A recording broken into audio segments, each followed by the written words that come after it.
let's now take you to that Eskom briefing following the resignation of CEO Ruyter. That this briefing precedes a board meeting, so please do forgive us in advance that we may not have adequate time as we wish to for questions, but we'll do our best to dispense as best we can with some of the questions you might have. Let me start off then by just sharing with you just some opening remarks to the effect that as a board, we commenced office around 31st September when the minister made the announcement, and on 1 September immediately we had our first meeting on October.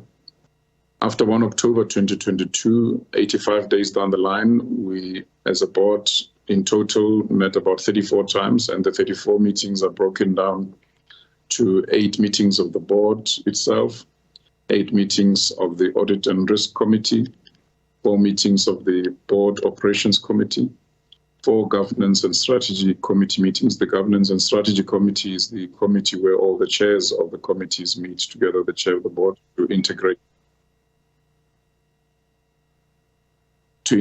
the work of the board. And then we also had 3 meetings of the Human Capital Committee, 4 meetings of the Investment and Finance Committee, and 3 the Social Ethics Committee. I'm starting here because from day one, when we accepted our appointment after the minister announced,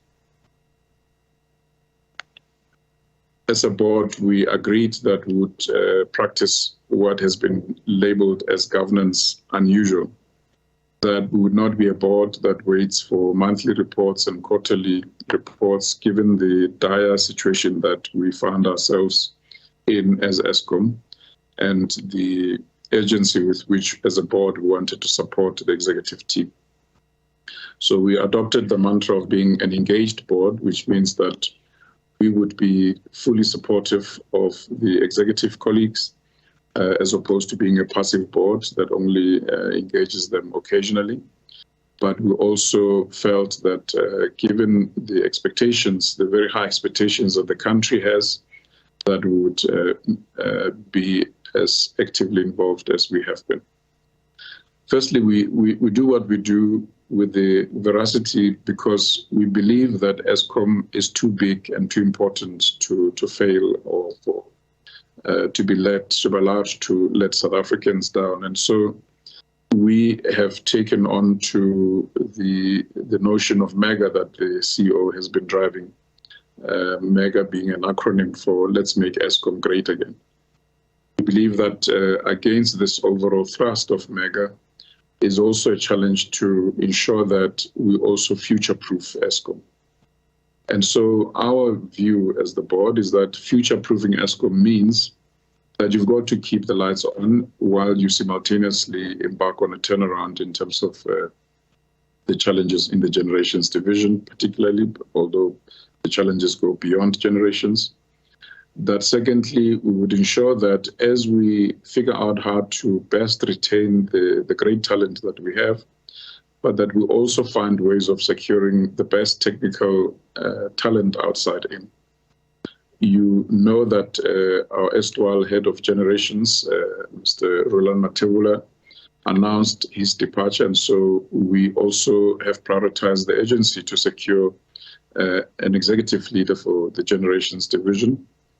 And so the Human Capital Committee in these 4 meetings I mentioned have been working hard to ensure that together with our executive colleagues, get to embark on a talent acquisition strategy that will ensure that we secure the best engineers in the market to add capacity to our existing talent. We thirdly, as a board, wish to continue to putting hands on deck to undo the debilitating and ravaging legacy that state capture has left at Eskom. Fourthly, now that we're here this afternoon, after the news broke yesterday when we issued a statement, we will then be securing a chief executive to succeed our group chief executive, Mr. Ruyter, who steps down at the end of March. As a board, we have enjoyed working with Mr. Ruyter and really continue to have found him to be a professional and collegial executive to have worked with. So in terms of this conversation, it is, as we indicated, that he had taken me into his confidence, that he intended to resign. This was around on Monday the 12th, around 7:13 in the morning. It was in a pre-scheduled meeting that we had as part of our ongoing status update meetings. I accepted that resignation and agreed with him that he would afford me the opportunity to embark on a consultative process. As I'm sure you'd appreciate, Eskom has got a systemic impact on South Africa and the various endeavors of South African and general life in terms of keeping the lights on and being vital to the economy of the country. And so sadly, while we were in the middle of those important consultations, the story leaked and we had to then post facto issue the statement that we did yesterday. When I engaged with Andre on his resignation, I was guided, among others, by our constitutional value of respecting each other's human dignity. And I assured him that we would give him an opportunity to also address a platform such as this, so he can take yourselves and the nation into his confidence in terms of how he arrived at the decision that he arrived at. For me, when he was open with me from day one that he would be reviewing his options sometime next year after reaching a milestone birthday, but I didn't expect him to then tender the resignation as soon as he did on Monday the 12th. From where we sit, Eskom is a huge enterprise. It's an enterprise that is large and complex, and as you know, also state-owned. Everything we do in the organization has huge ramifications on our modern civilization, on the economy, and therefore as a board, together with the shareholder, we remain steadfast in our commitment to ensuring, firstly, that we find quick ways of ameliorating load shedding in the immediate short term. Secondly, we have a draft turnaround plan in terms of how soon we hope to end load shedding or ameliorate it. And we, given the systemic nature of Eskom, we're in key consultative engagements with the shareholder and key principals to make sure that when we do publish such a turnaround plan, it's got the full buy-in and support of all key stakeholders. We will stay the course in terms of the dual strategy to keep existing fleet well-serviced and maintained, while at the same time embracing the need to improve the EAF, and equally, while you simultaneously embark on the Eskom just energy transition, as you saw with the repurposing and the repowering of Komati, will also be following suit with other older power stations that will then be repurposed. So with those remarks, I'd like to firstly invite Mr. Ruyter to also address you. Thereafter, I'll invite our shareholder minister, the Honorable Minister Pravin Gordhan, to also address you briefly. And thereafter, with your permission, Dr. Manjanja, we can have Q&A. And at the end, then I can wrap up. That suffices. Thank you so much. Thank you very much, Chairman Mkwana. Good afternoon, Minister Gordhan, colleagues, members of the media. Thank you very much for attending this particular briefing. I want to keep my remarks very brief today. First of all, let me start off by saying that it's been an absolute honor and a privilege to lead an organization of the size and importance of Eskom. I'm really gratified that I was entrusted with this opportunity. I'm obviously disappointed that I could not achieve all of the objectives that I had set myself. I think the circumstances surrounding Eskom are well known. The operational challenges, the financial challenges, the challenges surrounding societal matters, including crime and corruption, as well as some of the issues that we have experienced in delivering the unbundling of Eskom and making sure that we can achieve our objectives in that regard. With that said, as the chairman said, I am in a position where I'm also dependent on the support of the broader political economy, and that support is absolutely critical to enabling the success of Eskom going forward. Given recent media reports, I'm unfortunately currently in a position where I do not regard that position as being tenable, and I have accordingly decided to step back, afford the shareholder and the board the opportunity to appoint a candidate to the position of Group Chief Executive who may be better suited, may be better equipped for the strategic and operational objectives at hand. And I have therefore decided to step back. However, I'm not abandoning ship. I intend to stay on until the end of March. My notice period, as per my contract, is 2 months, so I am staying on beyond that with the idea that I will be able to ensure that there is a handover to my successor, whoever that might be. I wish to express a particular word of thanks to the employees of Eskom. There are many honest, hardworking employees in this organization. In fact, the vast majority of our employees fall into that category. I have had the privilege of working with amazingly competent and dedicated people who go above and beyond the call of duty on a daily basis to keep the supply of electricity as uninterrupted as possible, given the constraints that we face from a generation capacity perspective, which of course doesn't fall within Eskom's remit to be able to resolve.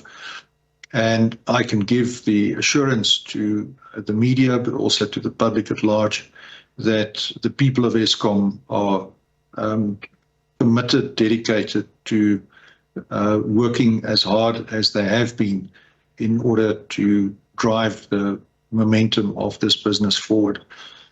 I can also thank the many people who have reached out to me with personal messages of support and understanding and encouragement. I intend to take some time off, spend time with my family, who have not seen much of me for the past 3 years, and who, after all, are very important to me personally, and with whom I'd like to spend some more time. There's nothing in the pipeline, so there's no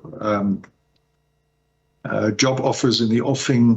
That's not the reason why I've tendered my resignation. This is purely to enable the organization to resume a path to which it can then resume the key role that it plays in making sure that it can supply South Africa with electricity, but more importantly, enable the growth of South Africa as we make our transition to a more liberalized electricity market in the country. With those few remarks, Chair, I'm going to pause and thank you for the opportunity. Thank you, Andre. May I please invite the Honourable Minister to also say some remarks?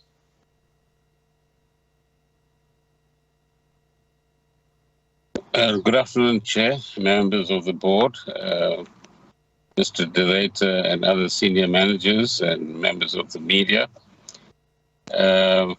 Today is an important milestone in some ways in the history of Eskom. Not a positive one with Andre leaving, but certainly over the last few years, he has made a remarkable difference. And obviously, as he points out, much more needs to be done in order to return Eskom to the best performance it has had in its past. I just want to make 10 key points. Firstly, it is that, and all 10 are important programs, not necessarily exclusive or totally inclusive, that have been running during the last couple of years post the state capture period. None of them is going to be interrupted in any way, or stopped in any way, or diverted in any way. So the first is that the recovery from state capture and the combating of corruption in whatever form we find it, both as a consequence of state capture, but also as a consequence of the current attempts by syndicates and groups of people who want to subvert the operations of Eskom and its normal governance processes so that they can fill their bank accounts and their pockets is going to stop. That fight against corruption, as we've seen recently with the concessions made by global firms like ABB, over and above the 1.5 billion rands that was paid directly to Eskom. They've also now paid another 2.5 billion rands to the let's call it the anti-corruption fund. The second is that post the end of 2019, early 2020, just before the COVID pandemic seized life in most parts of the world, the Eskom roadmap began to be implemented, and what we today call unbundling or restructuring of Eskom, with the first output being the creation of the transmission company. That will continue. The new board will apply its mind to once again review the names that we originally had for the transmission board and ensure that we have the right skills mix, which I was not happy with in the previous names. And sooner rather than later, that new board will be in place. And similarly, there will be efforts to ensure that other components of Eskom that are due for restructuring stroke unbundling follow suit as well. The third is in relation to the current generation plant. And in this particular instance, it's important that we now, under the guidance of the new board and the team of engineers that we have on that board, and others that have been commandeered from the, let's call it the convocation of people who were at Eskom for a period of 20 or 30 years, must together implement radical changes to the generation output, building on what we've done so far. But there's no doubt that the country is frustrated with the levels of load shedding, that we need to actually do much better to ensure that normal life returns to South Africa sooner rather than later, and that we contribute as Eskom to the pronouncements that the President made on the 25th of July, where the stopping of load shedding and the better performance from the generation plant were amongst the first of the items that were on the list of to-dos. The fourth is efforts to introduce more and more megawatts into the generation system must continue. And our sister department, the Minerals and Energy Department and NERSA, must begin to do some extraordinary things to cut further red tape, make it easier for people to invest in new plants, whether in whatever form they appear, solar, wind, battery, pump stations, or even gas, so that we have the kind of energy security that our economy and our society actually need and want. Without the addition of those additional megawatts, which Andre himself pointed to early in 2020, when we spoke about a deficit of 4,000 to 6,000 megawatts, about which very little has actually happened. Our attention needs to be drawn once again to ensuring that there's a faster process at play, including the kind of creative initiatives that was taken by Eskom under the leadership of Andre in making land available around the current power station. So that's the fourth element. The fifth is that the Minister of Finance has indicated his commitment to take a, let's call it, significant part of the debt of Eskom onto the sovereign balance sheet. Work in that particular regard will continue, and under his watch, the necessary announcements will be made in February next year when he delivers his budget address. So we want to assure all investors who are invested in debt of some 300 billion rands to Eskom itself that, if you like, their money is safe, that the manner in which the board will guide Eskom through the coming transition from the current executives to the new executives is one that will happen in a responsible way, one that will take into account the interest of all the parties concerned. And if anybody has any doubts, you're welcome to reach out to us, either at a ministry level or at a board level, so that we can understand your concerns and respond to them. That's the fifth. The sixth, as the chair mentioned, the country's commitment is not just Eskom's commitment. The country's commitment to meeting the nationally determined contribution, which was put to COP26 and reaffirmed at COP27, and the plans that were developed under Andre's leadership in relation to the just energy transition remain in place, will continue to be implemented, and the first changes as far as Komati Power Station is concerned, which is, if you like, not just a national flagship, but a global flagship, will continue to happen at pace in terms of the original plan.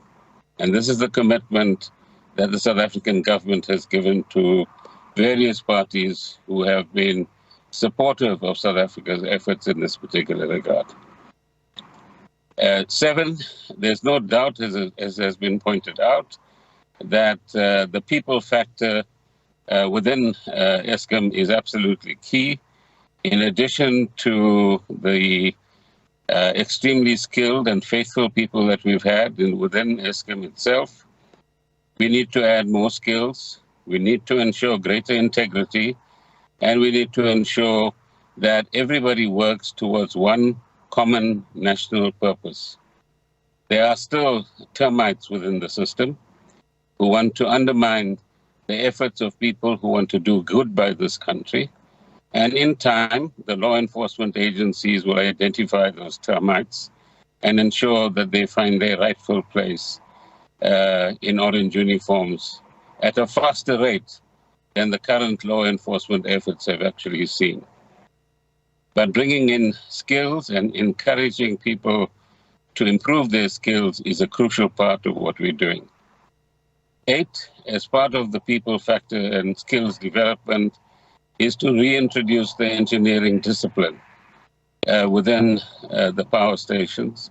And again, I think there are thousands of people who are working at the Eskom power stations and in the new renewables industry who want to ensure that the right engineering discipline begins to emerge above the lackadaisicalness that might have crept in certain regards as well.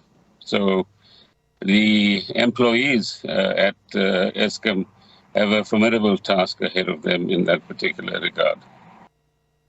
Finally, I want to pay tribute to Andre and his family for having made the choice, but also the sacrifices that he has made by taking a huge step in crossing the line from the private sector to the public sector.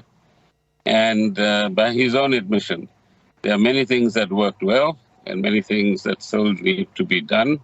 And in that particular regard, his humility in accepting that more work needs to be done, but at the same time, he can spend time with his family, being rest assured that he's given his all to this particular important national project.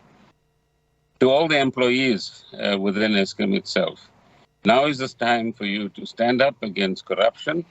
Now is time for you to back South Africa as a country. Now is the time for us to recognize that we work for the 60 million people in South Africa, not just for ourselves and not just for our pockets. And don't be tempted by bribes. Don't be tempted by the handouts that people are willing to offer in order that they, in fact, get a lot more into their bank accounts than you ever will. So the honest people within Eskom need to now stand up and take the fight to the corrupt in whatever way possible, so that Eskom once again does return to its pride of place within the South African SOEs. Thank you very much, Chairperson.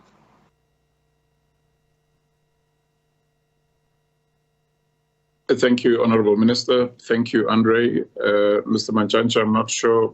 I see a plethora of comments in the chat room. As we've indicated, we are a bit challenged for time because we do have a scheduled board meeting back-to-back. There's some crucial approvals that we also need to have taking place this afternoon. But perhaps we can leave matters in your hands to try and help us navigate as expeditiously as you can. Dr. Makwana, thank you. I thank you, Mr. Gordon. I thank you, Andre, to Ruyter. Colleagues, the first thing is to apologize to the media colleagues who actually did travel to Megawatt Park. As you can all see, we are all working from remote locations. I've just been commandeered off the beach on the Wild Coast to come and be part of you today. So please do accept our apologies that you did not meet in person the people that you thought you would be talking to in the room. Let us do everything that we can, colleagues, to address all the questions that we have at present. I'm going to request my colleague Nomaswazi Shongwe, she is there with you in the room, to read the first 5 questions for us. It would help, Swazi, if those questions are particularly about the matter at hand today and to whom they are directed. And we will then go to the colleagues that are physically present there to take their oral questions as well. Please take us through the questions. Thank you. Thanks, Siko. The first question is from Helmo Prius. He wants to know, can you please let us know whether the transmission company will be a separate legal entity with its own board before the end of 2022? Antoinette Slabert from the report wants to know, do you believe the coal fleet is fixable, or is the goal of 75% EAF unrealistic? Was the decision to stop buying diesel that of management or the board? The next one is from Chris Yelland at EE Business Intelligence. He wants to know, Mr. Makwana, as the new chairman of Eskom, in your engagements with the Eskom CEO, Mr. Andre de Ruyter, to date, do you believe that Mr. de Ruyter is a traitor that is deliberately and actively agitating for the overthrow of the state by failing to deal with load shedding? Would you like more? No, let's allow Dr. Makwana to respond to all those. Please go ahead, Mr. Makwana. I'm sure the last question you may want to pass on to Pravin Gordon. He may be more qualified to answer it. Thank you, Mr. Mantshantsha. The first question, in terms of the transmission company, as I indicated, the board has been within its term now for 85 days. The matter of ensuring that we manage the process is on the agenda and radar screen of the Governance and Strategy Committee. We will be engaging quite soon with the search firm that had initially been appointed We have all the CVs that had been submitted, so we will ensure that that matter is concluded expeditiously. Whether it will be immediately in 2022 or at the latest early 23 January will depend on a number of other factors that boards go through. We don't just flip a switch. We go through processes of engaging a short list and ensuring that in line with our MOI, we're able to conclude those processes. Equally, this is a process that may require extensive consultation with our own employees so that they are on full page of what that means for their day-to-day. Equally, our investment and finance committee is going to have to look at the balance sheets, income statements to make sure we do everything responsibly in a manner that doesn't cause harm to the ongoing liquidity of Eskom. The realistic question about whether the target of the EAF is realistic, as I indicated, we have had a first step as the board through our board operations and performance committee. We have a draft route map that we're now engaging all the key stakeholders through to ensure that when we do go public with it and implement it with the requisite timelines, we know that we've got the full support of the full spectrum of all the key decision makers that would have to support it. Some of them, the Honourable Minister mentioned already. I don't think it's within my purview to determine whether Mr. De Ruyter is a traitor or not. I think that question should rightfully be tabled to its source, where those statements would have been uttered. As I indicated, we worked well with Mr. De Ruyter. We continue to work well with him. And we have found him as a board to be responsive to our requests, as and when we need things done, they've been done within the deadlines that we've set. So I don't think I'm qualified to answer whether Mr. De Ruyter is a traitor or not. I don't know if, Honourable Minister, there's a flavour you wish to give to all the three questions from your perspective as Shareholder Minister. Thank you, sir. No, thank you, Helmo. There's very few days that are left in 2022, so let's be practical. A lot of excellent work has been done, if you like, at a practical level to move towards an independent transmission company. You'll also be aware that there is a piece of legislation in Parliament which, when it is passed, will change the structure of the electricity industry in South Africa and will have a significant impact on the kind of new institutions that will begin to operate, possibly in the next few years, and enable South Africa to be able to say that we are in line with some of the world's best practice in that particular regard. So I think a lot of work has been done. The formalization of those processes is what we're waiting for. On the question of diesel, nobody's decided to stop buying or buying. We need, in the current context of poor plant performance, as much diesel as we can get. But there's a balance between what can be afforded from within the Eskom books itself and what the demands are as far as running the OCGTs is concerned. And it is in this regard that we continue to negotiate with the necessary arms of the state to support Eskom, financially speaking, in order that its capacity to complement whatever is happening in relation to the normal operations of the plant with a short supply of diesel for the OCGTs themselves. In time, as you know, those OCGT plants are due to be converted into ones that actually utilize gas, but we are doing more talking than delivering in this particular regard. And the talk will stop and the delivery must actually start. And all those responsible for that delivery must get on with the job at hand. In relation to overthrow of the state and traitor, The emphatic answer is no. I'm not going to qualify it anyway, Chris. I think that's unfair.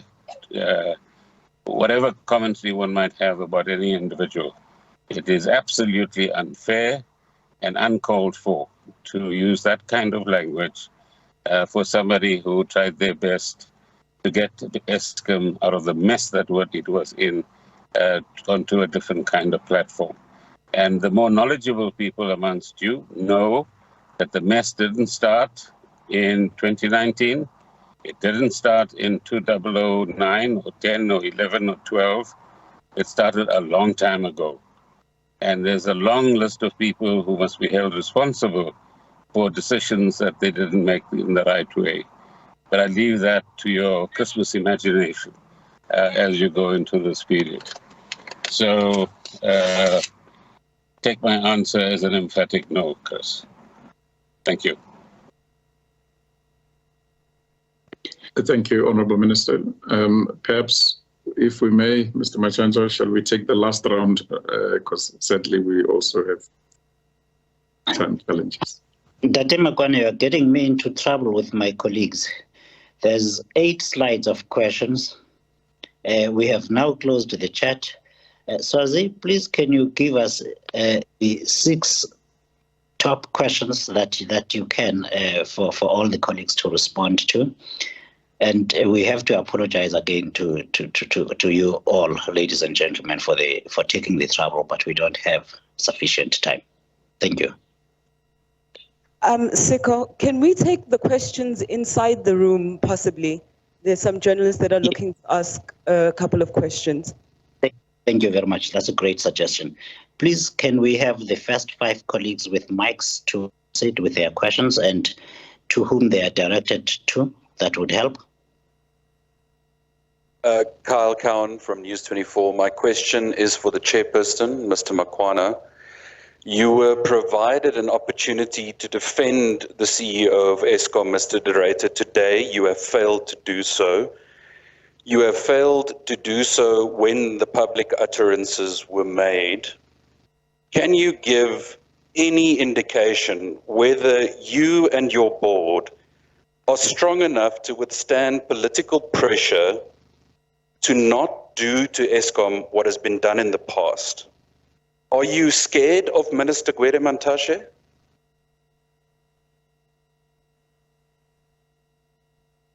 Thank you, Kyle. Let's take the next set of questions. Please pass on the mic to the next colleague. Yes, it's Heidi Jacos from ENCA. It's very similar to Kyle's question. The Minister of Energy, Gwede Mantashe, last week Thursday and on Saturday used the words, Eskom is actively agitating for the overthrow of the state. There has been no response from the Minister of DPE. There has been no response from the board about this. And could this have possibly pushed the CEO to resign as there is political interference or possible political interference here? Secondly, Matla Power Station Unit 6 was on fire yesterday. Is there any concern about that? You've had almost 13 CEOs in the last 10 to 13 years. This is not creating a stable picture for South Africans. What are you going to do about this? Thank you, Heidi. The next colleague, please. It seems we have exhausted all the questions in the room. Thanks, Konati. Even better. Thank you, Mr. Sambo. Tate Makwana, please respond to the questions on the attacks on Andre Ruyter and the executive of Eskom. Can I first, though, ask Thomas Conradi to talk to us about the fire at Matla Power Station? Thomas is the acting generation head. I believe he is in the room. And Secretary, in all fairness, I'll handle the political questions. No problem. Thank you, Mr. Gordon. Thomas Conradi, are you able to address us on Matla, the fire and the damage?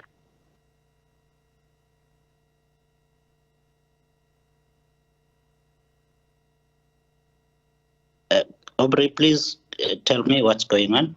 Okay, Sikonati has just left. I think he's going to attend to an urgent matter. He was here, but he just left. Thanks. Andre, are you able to shed some light on how much damage, if any, on that particular unit at Matla before we answer the other questions?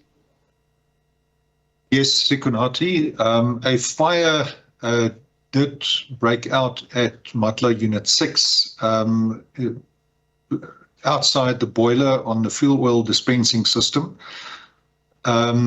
At this stage, we have no indication of any foul play, so let me put that one to bed.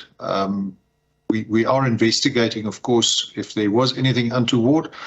The damage to the unit is not severe. It's mainly cabling, but there's no structural damage, and our teams are hard at work to return the unit to service. At this stage, I'm unable to give you a return to service date, but I can also confirm that no adjacent units suffered any damage in this particular incident. I trust that suffices.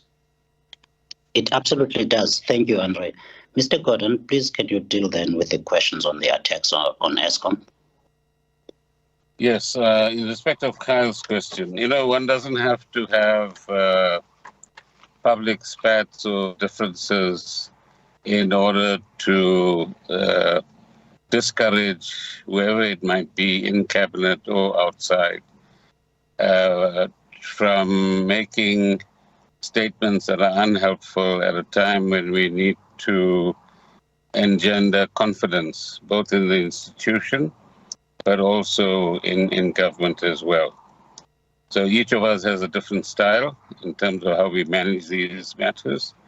And I can assure you that Mr. Mantashe doesn't want anybody to be scared of him by any stretch of the imagination. Similarly, in respect of Heidi's questions, those hyperboles that were used were precisely that. But at the same time, as I said in my remarks as well earlier on, the current country is definitely frustrated with load shedding. We've got to concede that. It is upsetting business. It is upsetting manufacturing. I've got a list of manufacturing companies that are looking for assurances. Can you ask Eskom, please, to not load shed us so we can produce X and Y, which are essentials for example, human consumption and utilization. And where possible, I must compliment the distribution colleagues within Eskom for coming to the party. And it's not always possible to do so. I'll give you a concrete example that go back a few months. When hospitals were impacted by load shedding. And there was a remarkable effort from the National Department of Health, certain provincial departments of health, and Eskom distribution to find ways of ensuring that hospitals are not impacted by load shedding. It hasn't reached the 100% mark yet, but it shows that different arms of government can collaborate in certain areas which are extremely sensitive and necessary to ensure that we don't have discomfort on the one hand and disruption on the other hand, whether it is in areas like health or whether it's in certain areas of business itself. As far as the question of CEOs is concerned, you are right. These are far too frequent changes as far as CEOs are concerned. And what we do require is a greater deal of continuity, more stability. But that is why it is important that the people I describe as termites, those who want to play a destructive role rather than a constructive role, in a key area like energy supply and energy security, must be the people to whom you must address, all of us need to address, reduce the pressure on Eskom from unwelcome sources. And those who want to play a nefarious part in upsetting an important institution must be identified, must be named, and must be dealt with, not by just the law enforcement agencies, but by society as well, so that we don't just focus on one or two individuals who are easy targets, inverted commas, but focus on the real culprits, both in the past and in the current situation, who are creating misery for millions of people in South Africa. So that's my Christmas wish to you, if you like, as we go forward. Thank you.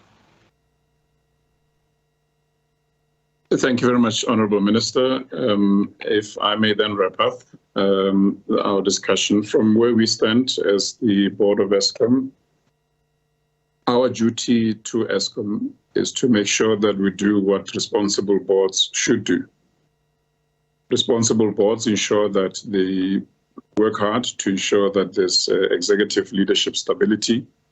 And it is in this context that we are ensuring that we are going to work tirelessly to ensure that we secure the next leader of Eskom. And we are delighted that our incumbent Group CEO will be there to, as best as possible, ensure that we've got a seamless handover and transition.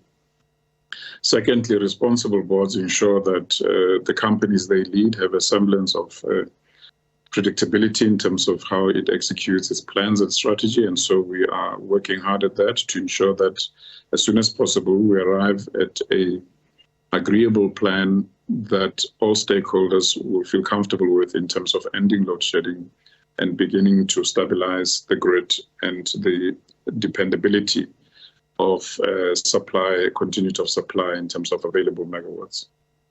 Thirdly, responsible boards ensure that the boards that they lead, the companies they lead, the companies thereof are liquid, and so liquidity is very important to us, and ensuring that we act responsibly given the magnitude of the numbers that the Minister shared with you earlier, that we have to ensure that are well managed and that governance prevails. Lastly, in terms of the products and services that the company offers, we have a duty, and this is where the load shedding challenge comes, to ensure that we get our hands on it, ensure that in the short term we are able, and short term I'm talking weeks to a month, that we're able to ameliorate the impact that the Minister has so ably articulated in terms of its impact on the economy and on daily lives and livelihoods. And then, of course, by extension, we would then have a long-term plan, as indicated, that will be signed off as soon as practically possible. So we firstly once more apologize that time is a bit limited this afternoon because we've had to chase a few urgent briefings of this nature, while we at the same time, in keeping with what I've just said, we have a scheduled board meeting to make certain key approvals to ensure that the business of Eskom continues to operate without being disrupted by delays in approving certain important matters. So with that, ladies and gentlemen, we thank you, and we will continue to avail ourselves to engage with yourselves in due course. Thank you so much.